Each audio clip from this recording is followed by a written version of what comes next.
10 seconds.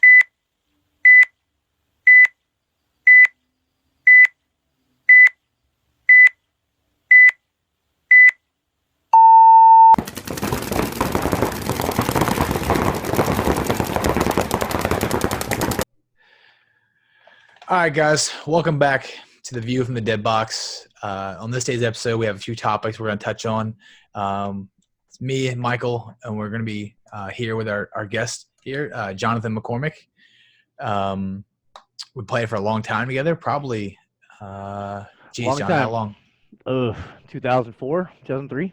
Yeah, I think the first time I met you, we just got picked up by Dye, and they just actually sent us the DM4s. I had the red. Yeah, the red polish. Yeah, the Ferrari. I think I had the red polish. You had a dust black. Yep, we traded parts. First day I ever met him. Swap parts. What's up, dude? You want to trade parts? That's so crazy. Did we just become best friends? Duh. Dope, man. He got on my ass. I think I had a nick on my. God, it was the ASA. Yeah, we were swapping everything, and I had a nick. And he's like, hey, we'll switch all the parts, man, but you got a nick on the ASA. We'll just have to keep the ASA alone. I'm not doing that shit. Yeah. I said, no, sir. So how did you start in paintball? Like, where did you get going? Do you remember the first time playing? Yeah. Weird story. I went to a birthday party. I was like 13 or 14 years old, and there was a paintball field in Miami off A1A or the main highway down there in like Homestead area. Oh, Vanilla Ice territory. Oh yeah. It was right next to like a Checkers, and it was like this go-kart, mini golf paintball place. And went to a birthday party, and we just started playing, and I was like, bro, this is like the coolest thing I've ever done. And it was a real Yankee field, like just junk. And right up the street from my house, a few months later, this guy opened a field. And I went up there, and I was like, dude, when are you opening this field? I got to play. And he's like, oh, we're not open yet, but we're looking for employees. And I'm like, I want to work here. So I went in and filled out application and didn't hear back. Went in, filled out application, didn't hear back. Went in, filled out application, didn't hear back. I get a phone call from his wife. And she's like, look, don't come in here anymore. We're going to give you a job. I'm like, all right, sweet, I'm in. Actually, that's Billy Wing's wife now. Crazy story. Really? Interesting. Yeah, Billy Wing's wife, Melissa Wing, was married to Jason Ness. Best man at my wedding when I was married. LOL. Shout out to that. Yeah, right. And, I started working there. I was a referee. We had a hyperball field and a tire field. And then we finally got an airball field. That was MPS days, man. This was like 2002. National Paintball Supply. Yeah, MPS. We touched them. We talked about playing on that field at 04 Cup. We were talking about they had the long, super long snake with the tongue on it and stuff. Yeah, the actual snake. Now this was like this is the real big bunkers, man. They're like right after like the tubed on the ground. Yeah. We talked about those too. This is like the yellow button you push in, you turn it, you blow it up, and it's super monstrous bunkers. But when I started working there, we got the field going, and a couple guys. We were like, "Hey, man, let's put a team together. Let's try this out." So we had 5 guys, and we started playing local tournaments. And down in Opelika, Florida, we're R&T All Stars. Remember those guys? Yep. Where Rage used to play with those guys. Across the pond on the other side of Florida was Fort Myers, Extreme Rage, Mike Paxton, and B Youngs. They all were playing out there. We played with those guys. We started doing 3 events a season. Then we started doing 4. And then about 2008, 2009, after we got up to D2X ball, team spray paint, we just field closed. And, I moved down there with you, in 2004. Yep. We played together for about a year, and then I moved back to Florida. Joined the Army in 2009 and quit playing. Played here and there. Played for the 2ID paintball team in Korea. They flew us out the World Cup 2009. How was that playing for and that was the Army All-Star team, right? It was a 2ID paintball team. It wasn't an All-Star team. There's a couple little teams that went through the Army, but right after that year they did the Army All-Star team out of Korea, and then they started flying people to World Cup as a regular thing. That's awesome. Yeah. I didn't know they did that. We started that. It was they paid us like 20 G's, and we flew over and we played World Cup, and I think we got like 14th place. We didn't do terrible, but we did that, and quit playing until about 13 or 14. Play with some guys, some VM guys that are actually playing for VM now. We play together here in Kansas City. And then, the past couple of years started flying out with you guys, play with you guys Yep. for a couple of stuff, continuing the GA Extreme, Yep. the name. And basically as we got older, it's just like, hey, let's start playing with our friends, man. Like, that's what it's about. We're not going pro. None of us are pros. Let's have fun. Let's enjoy it. We might as well enjoy the time until we're either too broke or too fat to play. So that's where I'm at, man. That's awesome. So that must have been, I would have met you probably 2008 or 9 then, around about there. Yeah, right before I joined the Army. Yeah. I mean, I came around and, well, I didn't really come. It was like 2003 to 2004-ish that I kind of hung out around there and played with Wes. Maybe till 5. I think I stayed there for like a year and a half. And then it was basically like 14 or 15 that I started coming back around there again. Okay. Because, I started playing my first tournaments in 2008 or 9, but I had been at Georgia Extreme for probably 5 years before then, just playing my At his dad's field? Yep. Just where I blew my knee out. Good stuff. Man, we were playing. Dude, it was wild, man. Me and Eric Powell, and Graydon and Wes were doing drills. It was 1v2, me against Graydon and Powell. And they split out to the wire, and I went to the wire after I shot Eric on the break because he's poop. And dove out, slid in the back left, and hit a tree stump, and I'm rolling on the ground. I'm like, oh my god! And I feel like, okay, I'm good. Gray won't stop shooting me, and I hop off the field. I'm like, oh, I'm hobbling. I get to pick the table. They're like, dude, are you okay? I'm like, yeah, I'm good. No big deal. Pull back my knee pad, and my knee is completely like this, like it looked like a pussy, like no bullshit. It was like wide open, and I was like, oh, I almost pass out. Yeah, it was like all the stuff was hanging out of it. I remember. That's so gross. It was so bad. And Eric and Graydon helped me up up the hill. Remember the hill that would flood? Yeah. Yikes. But it was dry, thank God. They helped me up, and we drove Powell's Jeep to the hospital. And he's like, hey, man, looks like you need a staple there. Chkunk. Looks like you need a staple there. Chkunk. $100 a staple. I'm like, no, I don't want any more staples. All done. No more staples, please. It looks pretty close. There's 4 of them. We're good. That's funny. Yeah, man. That was at his dad's field. His dad hated me for a long time for that because he thought I was going to sue him. For real, they were super nice to me for a long time. Like, hey, Johnny, do you need anything? You hungry? You want some steak? It's breakfast. We're all eating mac and cheese, Johnny. You want some prime rib? I got prime rib for you. Dude, your mom's so nice to me, dude. Wow, it's good times, man. That's awesome. So that just shows how long some of these Georgia Extreme players have been around together. Like, early 2000s. That's when you started, and then the rest of us all trickled in after that. But it's still 10, 15 years at minimum for most. Yeah, you look at 20 now, man. Easily 20. It's crazy, man. That is crazy. And there's players that we don't even play with anymore. The people that aren't around anymore that have come through and left. Obviously, based on life decisions and moves and stuff like that. But yeah, man, and we still hear a lot of them are talked about, like Graydon and Powell, for example. I grew up getting my shit kicked in by those 2 and Wes included, so it was like G Money. G Money, the farmer now. Yeah, the saint turned farmer. The Arthur turned saint turned farmer. Oh man! I went to his apartment one time in Statesboro, and they had a Christmas tree. It was like July. And I look at this thing. I go, what is this? He goes, oh, this is my summer bush now because I'm not throwing it out. And I'm like, okay. And I'm like, good thing they spray paint those damn things because it was green as it can be. And I'm like, oh, boy, I do not need to be here. I need to just go to this tournament. Get out. We had wild times. Oh, my God. Jeez. So crazy. So I guess it's a good time. What are y'all thinking on the whole mechanical paintball thing coming back around? It's on a tear, man. It's on full swing. And it's funny that we're talking about how long we've been playing. Those are like the heydays when I was coming up, where we had right feed cockers that we built and tuned ourselves. We all had ANS'd out at the time. And that was like the normal. And slowly Dad and them like slipped into Angels. I stayed with a cocker for a long time. Then I went E-cocker. Like E-Oracle, I think was one of my first ones. But Now it is. It's like I don't want. It's in It's full not. swing. It's really not is. as big as maybe tournament paintball, but when you see some of these events like the Iron City Classic that sells out, I think this year was 30 minutes, 31 minutes. It sold out. The event opened, the registration opened and closed and was sold out in No, 31 this year was 4 minutes. That's insane. Yeah, this year was 4 minutes. Yeah, I remember Monitor was talking about it. It sold out in 4 minutes.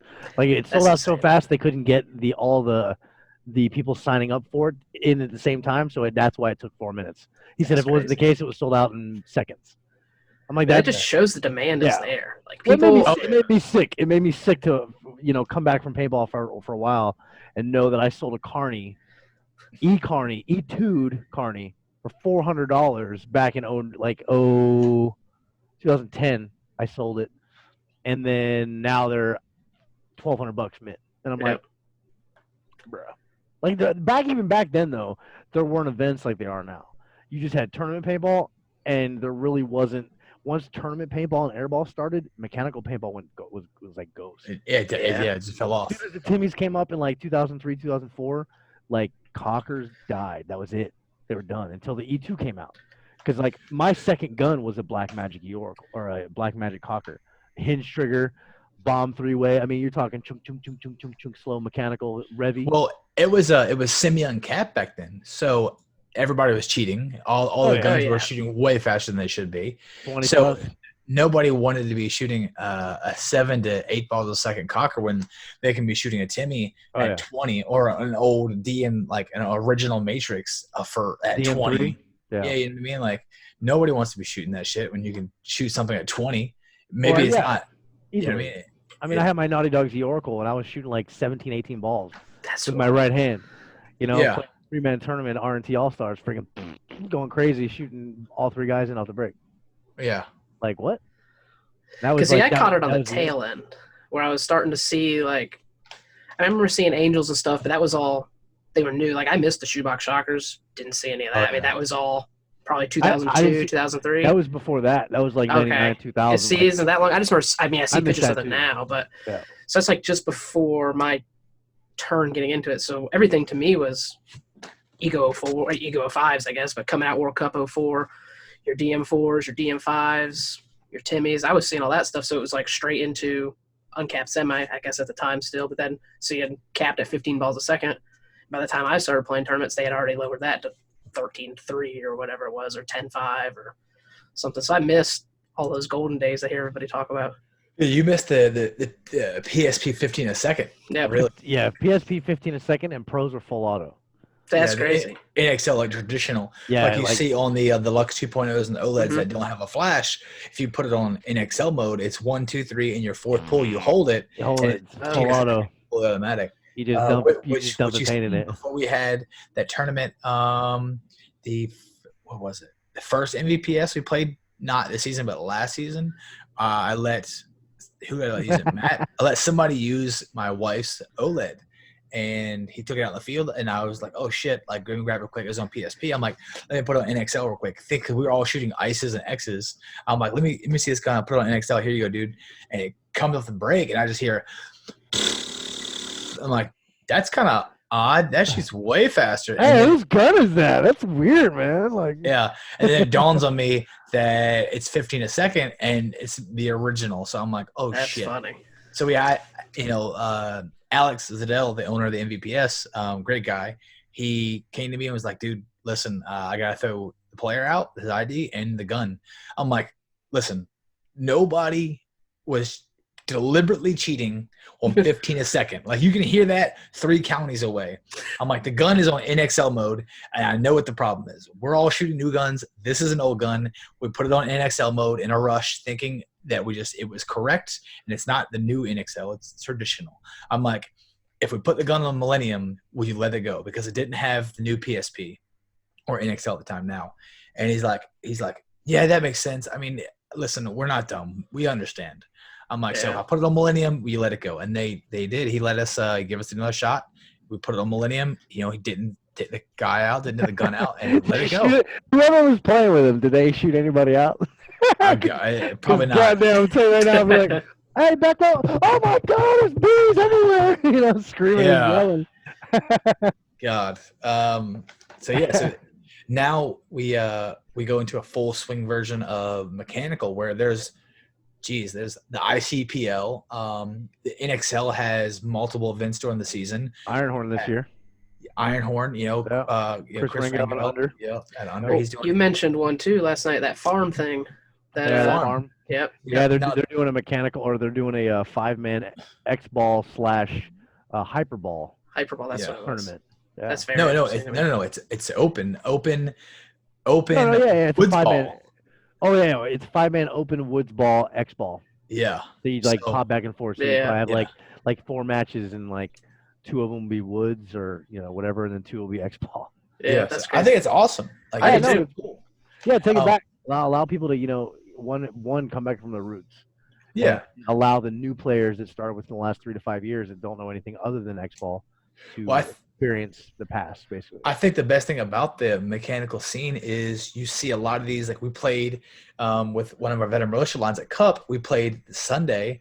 We went and played 10-man mounds. 10-man mounds, and you were running into super old pros. I mean, I say old pros, but we also played against Frazee. Yeah. You played against was it Ty Harmon? A lot of the older Dynasty guys are on there. It's been around for a little bit. No, Tyler wasn't playing. Who else was with Frazee? Somebody else was with them from that team. Then they had a couple old Infamous players, some of the old Dark Side players. Basically, there's a bunch of the old pros from Saberwolves had a couple guys, right? Saberwolves, yeah, Saberwolves had a couple guys. Yeah. So I think they had Todd Addison. So a lot of those guys. Paxton, I think, was playing, I believe. A lot of those dudes all played, and they all jumped on because they can still keep up. Older pros still have all the gun skill, but just can't run. And Frazee's still playing at a high level, obviously. But some of these guys still can't run, dive, and the 300 off the break, but they can run and hide behind a wood pile or a mound and come out and like shoot you across the face like with one ball, easily. So it's great to see a lot of these. Now Frazee's not that old, but I see dudes that are 40, 50, 60 that have been playing for a long time that were all playing together. And like beating younger people into the dirt. It was great. I mean, I'm like, dude, this gives these guys a way to come back to the sport that they loved for so long, and now they're back. Now they're playing with even 10-man airball though. Now 10-man airball on Sundays is back and allowing those guys and they're even doing a mechanical 10-man. I hear this season potentially. So the mechanical scene is there, and it's good because it allows the other companies inception. You got Free Flow, which has made a huge comeback. Shock Tech made a huge comeback. So I think mechanical is good for the sport because it kind of levels the field amongst the old, the middle, and the new, if that makes any sense. Well, you brought up a point talking about the companies. That was what I was getting ready to say. It gave Free Flow and Shock Tech especially, and it allowed a company like Inceptions, who, from what I can tell, makes very good products, to flourish. Yes, you got all those autocockers. A couple years ago, me and Wes were like walking by at World Cup, and we see Inception. We're like, look at this guy. What's he doing? Cockers are here. And now it's like, dude, Inception, what's up, bro? We were talking shit about you. But, hey, man, you're the best, dude. You're good. But, I mean, that's what everybody thought. You're like, why is this here? It was a weird timing when it first happened. Case guns are what it is now. Where do these cockers come from? And now it's completely switching, and it's like, dude, people are spending $1,200 to $1,400 on cockers. Yeah. Well, you even see it with the CVOs too. I mean, the shocker. Yeah. What's Adrenaline makes those, or Avalanche? Adrenaline. Is it Adrenaline or Avalanche? It's Adrenaline. Yeah, I mean, they were making all those, and from what I've seen on those guns look absolutely. If they shoot half as good as my normal CVO shoots, then the EMAX. Which that's a fantastic gun. EMAX too. The 170Rs with mechanical triggers. I mean, the 160Rs with mechanical triggers. I'm ready for freaking Lux to come out with a mechanical trigger. Yeah. Put it on my Area 51. That'd be sweet. Yeah, there's probably a market for it. Oh yeah, for sure. Oh yeah, 100%. Because people like the ergonomics of the Lux over the shocker. Yeah, I would shoot over my Free Flow. I have a newer Millennium. I would much rather shoot. Don't get me wrong, the Millennium is amazing and it shoots amazing, and it's great to shoot a mechanical gun like that. And I do love going to these fields and just being able to like mess around in the rec ball and like destroy people with a cocker. It's hilarious.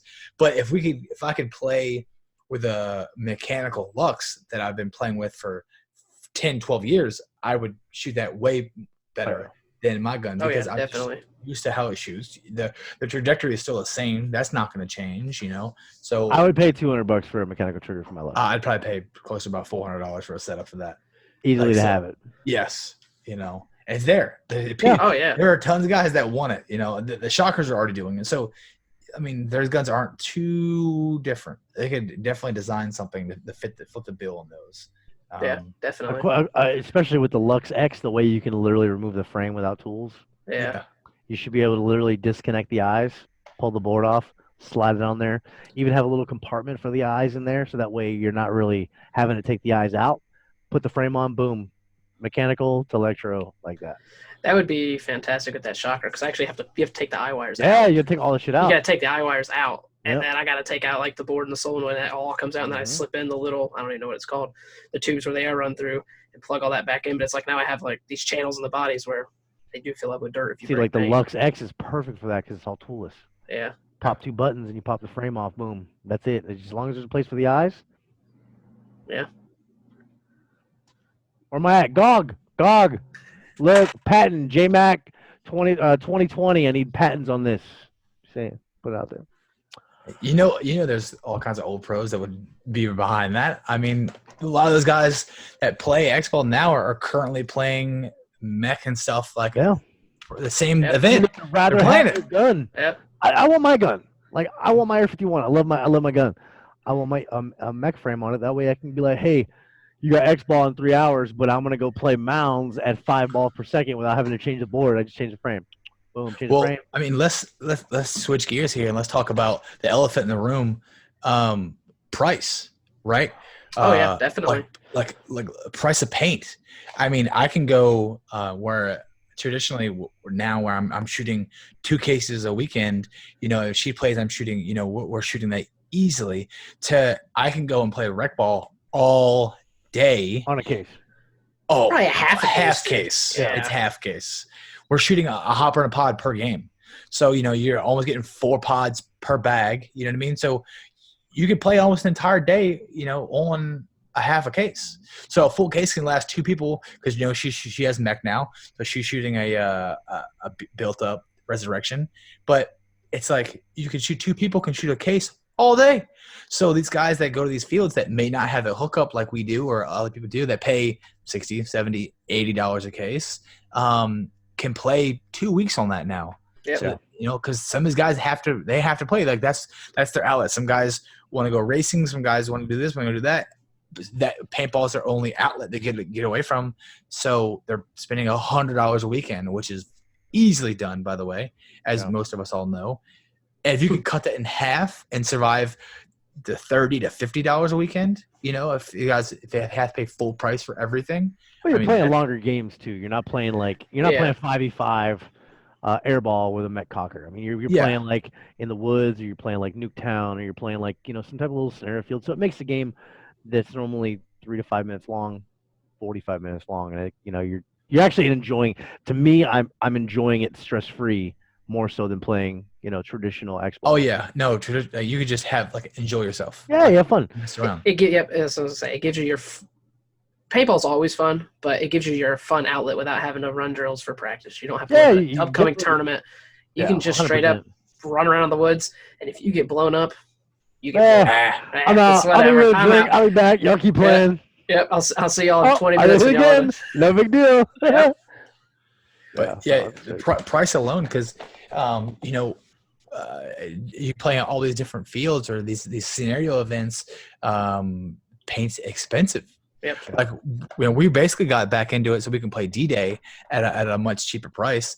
Because if you go to D-Day, I think the average paint per case is like $60 for graffiti, which is kind of man paint. It's in the middle. And if I'm paying $60 to $65 a case for that, and I'm going to play, even if I don't go all week, if I'm going to play at least 3 days, I could, with a normal gun, I'm going to shoot 2 cases a day because you're playing all day. Yep. Like all day. Easily 2 cases. Yeah, so you're going to get wild in the battle. You go through 6-7 pods and you're like, yikes, I didn't shoot anybody. Yeah, exactly. You shot 500 people and they just didn't get out. Or a respawn is close. That doesn't happen, guys. People are very honest in paintball. Nobody cheats. This is like airsoft. Everybody calls himself out. Mm-hmm. Yeah, exactly. It just gives a whole nother avenue of ways. You know what I mean? If people who love mechanical, go back and play mechanical. Some people who want to save a couple bucks, go play mechanical. And it's there just in general in the NXL or these events. Hell, I don't care if you're not playing. The more people that are coming to the events, the more, that means the vendors have a chance of selling more gear. That means I get to see cooler stuff. Because if I don't, definitely. even if I don't buy it, if you have John, Tommy, and Harry who don't play X-Ball but they play mechanical, they're gonna come to that event and see what's going on. Just Like, to oh, buy dude, stuff. yeah. So that just only grows the sport, so we can get more vendors. Because you hear all this stuff now of what the NXL is charging some of these guys for vendors on spot. But if they can bring in more and more and more people, it's great.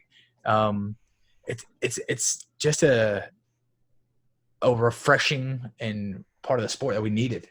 Well, and like you said, other than it being refreshing, you kind of touched on it. It lowers the whole cost of entry into the sport in general. Yeah. I mean, you can always go to Walmart and get your Walmart gun. You can get your cheaper gun, but now it's giving these people they are expensive mechs, but you can get good, solid mechanical guns You can buy made a by GOG reputable enemy. companies, You can buy a GOG enemy for and it's going to $200. work forever. Yeah, that's what I mean. You're going to have a gun made by a name brand that's going to Yeah. last you for a long time for your rec player that is only going to play 3 or 4 times a year. It's going to have Well, low let's look maintenance at, for them, What's the stuff like that. What's the Eclipse one? The E-Mech? E-Mech. Is it the right? EMAC? Yeah. Yeah, Yeah, E-Mech. I seen ANS was just selling an entire gear package, like 4 pods, a pack, a tank. There's a tank. I think it might have been a tank, maybe not. Definitely a pod or 4 pods, a pack, mask, squeegee, the EMEX setup, and a hopper for like $229. Dude, Yeah. when we started, $229 is how much a Tipman 98 cost. Yeah. That's how much my Spider Flash cost. Yeah. Yeah. With If the I can Sears. if I can buy EMEC made by, now granted, Spider and Tipman are huge companies, right? But we're talking about a tournament level paintball company, Planet Eclipse, can make a gun. They're not going to make a dog shit gun. They're going to make because they have to warranty it. They're going to make you a great gun. Tipman 98, no, don't get me wrong. You could pour sand in it. They're like the Glock.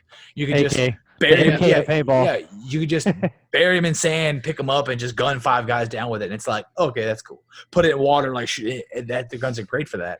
But boy, if you could get a high level tournament company and that has all the backing, all the money, and they're at every single event, and they have a tip. When something happens to your tip and your spider, who are you gonna call?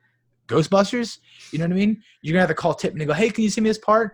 If you have something happens to EMEC, there's like a billion people. Hell, you could probably go to any of your local pro shops. They might have the parts there. Yep. Or you go to any event, they have techs there. You know what I mean? It's great. It's great to see that becoming a entry level gun for say. Yep. And they have events that guy can take the EMEC and go play against other guys with EMECs. Yep. You know? So, I mean, that's about all I have. I think as far as I think so too. I mean, we really touched on That's a everything. good topic, man. It's a great topic, and it's unfortunate and fortunate at the same time that people are able to come back and leave and learn paintball again by going back to the roots of mechanical paintball and allowing people to touch that and allow people that aren't in the best shape to be able to play as well. And that's what it's about. well, I mean, let's talk about with all the COVID stuff going on right now. Mechanical is kind of benefiting from it because let's say that the guy is scared to go out and spend $100 on that weekend or whatever he's going to spend, but he can go grab to the field and buy a bag of paint and just last all weekend on it. Yep. If the field is open, mind you, but he could just sit there with 1 bag, 2 bags, and play all weekend, kind of like we said. So that can still get people by through all this stuff, instead of like, well, I can't afford to play paintball. I can't do it. You know what I mean? It's just too much money. Oh, yeah. I completely agree. It's something that I wish there had been better mechanical guns when I started playing. But yeah, it is what it is. So, I mean, I'm not really complaining. I got my nice guns now. So, yeah. Yep. Yeah, exactly. And it's almost time for you to get something nice mechanical, like, something. Got that CVO back there. No. We're talking about like a free flow, a shock tech, something nice in Inception, something Next nice. season. Yeah, Next I gotta con you into buying something else, something expensive. You I do feel that. great You do whenever that every 6 months. So. Yeah, it's great. Like whenever I get you guys to spend money, I feel good about myself. I'm like, awesome. They just spent $1,000 on a gun. Like I feel happy now. Like And you should be a rep for every company. Be like, I sell all my friends everybody's shit. So yeah, I like. That's why I feel good about my 51 because nobody conned me into that. I was just like, hey, $1,300 OBO, I'll give you $1,200 shipped. He said, no problem. Send me the money. Send the money, boom, we ship it. What about that force behind you? You got conned into that one. He got conned in that. Hey man, it shoots good, man. Actually, that was a mutual thing. I'll tell you that right now because Wes is like, hey bro, I'm getting one. You get one? I said, yeah. He said, fuck, all right, I guess I have to get one. Don't be a too. bitch. You get one, I'll get one. Yeah, he's like, he didn't expect me to be like, yeah, I'm down. What he said was, box you got, dude? Dude, matching boxes, bro. Yeah, nice, man. Y'all are just too cute. Too cute. So, well, hey guys, I appreciate you guys having me around. Yeah, it's great having you on, man. Yeah, it's topic, man. It's definitely a good time, but I'm sure you'll be back.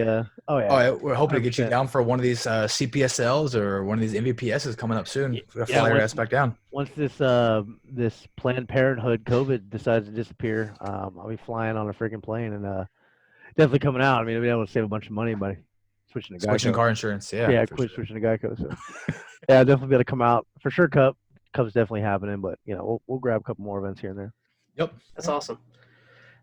Well, I think that about wraps it up. Wrap this next episode up. So stay tuned. We'll have some more coming to you as soon as we can get to them. Thanks for tuning in, guys. See you later, guys. Adios.